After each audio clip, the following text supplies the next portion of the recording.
কিরে বল্টু দা, কোথায় যাচ্ছিস সকাল সকাল? অনেকদিন পর তো দেখা হলো, কেমন আছিস?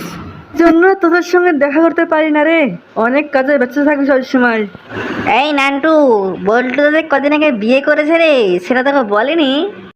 আরে বল্টু দা, তুমি করেছোটা কি? তোমার বিয়েতে তুমি আমাকেই জানালে না। আরে সেই বন্ধু তুমি। আরে নান্টু, সেরকম বিয়েতে জমজম করিনি তো, সেই জন্য তোকে আর বলা হয়নি, নাহলে তো তোকে বলতেই পারতাম। আরে ঠিক আছে, যাও যাও বল্টু দা, তোমার সঙ্গে আর কোনো কথা হবে না, তুমি একদম ছাড়তে পারো বটে। সেই গেছে, এখন আসার কোনো নামগন্ধ নেই। দিন যে গড়িয়ে গেল, কখন বা রান্না করবো আর কখন বা খাবো।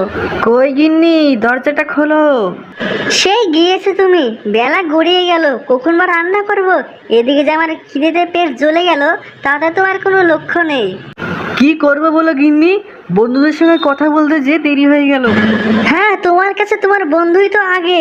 এদিকে যে আমি না খাই আছি, সেই দিকে তোমার খেয়াল নেই।